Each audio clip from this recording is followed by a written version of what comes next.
The old asylum loomed, a concrete and brick monstrosity against the dying light. Four friends, Jake, Emily, Ben, and Chloe, stood before it, their excitement palpable. Cranbrook Mental Hospital, ready for some real ghost hunting. Let's just hope we get something good on film. Don't worry, Ben. Ghosts only come out for people who believe. They crossed the overgrown lawn, each step drawing them closer to the asylum's dark embrace.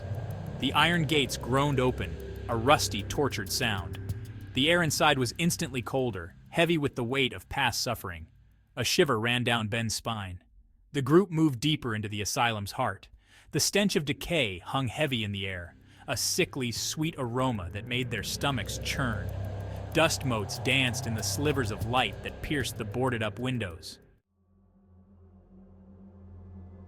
The silence in the asylum was unnerving, broken only by the rhythmic drip of water from a leaking pipe. They explored decaying rooms, each one a testament to forgotten lives. Restraints lay discarded on rusted beds, their leather cracked and worn. Who's there? Maybe it's just the wind. They pressed on, deeper into the asylum's labyrinthine corridors. The temperature dropped, a bone-chilling cold that seemed to seep into their very bones. Ben swore he heard a whisper, a faint, mournful cry that sent shivers down his spine. Did you hear that? It's just your imagination, Ben. Let's keep moving. Ben couldn't shake the feeling that they were being followed, their every move observed by unseen eyes. A sense of dread settled over them, heavy and suffocating. Suddenly, a blood-curdling scream pierced the silence. It was Chloe. I saw her, a woman in a white dress. She just vanished. Jake, skeptical but concerned, examined the spot where Chloe had seen the apparition. There was nothing there. They continued their exploration, the atmosphere thick with unease. Emily, while filming in a padded cell, felt a cold hand on her shoulder. She whirled around, her camera capturing a fleeting image of a gaunt man in a straitjacket. Ben, venturing into the asylum's library, heard his name whispered from the shadows. Books flew off shelves. Jake, trying to stay rational, found himself face to face with a young boy in a wheelchair. The boy's eyes, filled with an unnatural sadness, followed Jake's every move. Each encounter chipped away at their courage, replacing it with a growing sense of dread. The asylum was alive with the tormented souls of its former patients. We need to leave, Ben pleaded, his voice trembling. This place is not right. We're so close to something big, he insisted. I can feel it.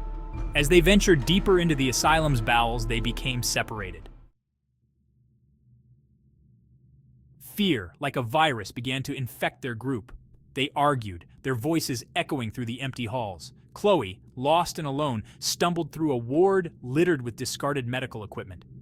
Curiosity overriding fear, she slowly pushed open the door. A cold hand clamped over her mouth, stifling her scream. She struggled against the unseen assailant. Emily, searching for Chloe, found herself in the asylum's chapel. As she turned to leave, she saw a figure standing at the altar. It was a priest, his back to her, his head bowed in prayer. Hello? Emily called out, her voice echoing in the vast emptiness of the chapel. The figure didn't move. She took a step closer, her hand reaching out to touch the priest's shoulder. As her fingers brushed against his robe, a jolt of electricity shot through her body. She screamed, stumbling backward. The priest turned, revealing a face that was nothing but a skeletal grin. She turned and ran, the priest's laughter echoing behind her. Ben could feel a presence there, something dark and malevolent.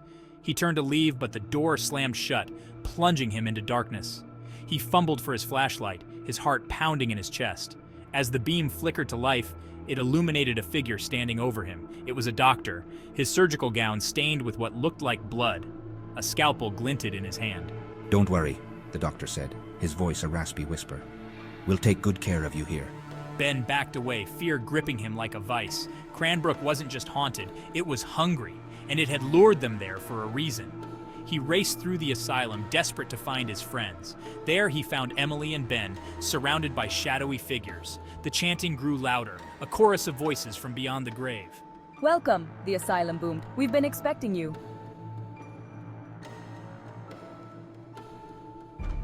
Jake realized with chilling certainty that they had become more than just visitors to Cranbrook. They were now residents, trapped forever within its haunted walls. The asylum had claimed them, body and soul. Their screams were swallowed by the darkness, another chorus in the asylum's symphony of suffering. Cranbrook was no longer empty. It had found its new residence. The old asylum loomed, a concrete and brick monstrosity against the dying light. 4 friends, Jake, Emily, Ben, and Chloe, stood before it, their excitement palpable. Cranbrook Mental Hospital, ready for some real ghost hunting. Let's just hope we get something good on film. Don't worry, Ben. Ghosts only come out for people who believe. They crossed the overgrown lawn, each step drawing them closer to the asylum's dark embrace. The iron gates groaned open, a rusty, tortured sound. The air inside was instantly colder, heavy with the weight of past suffering.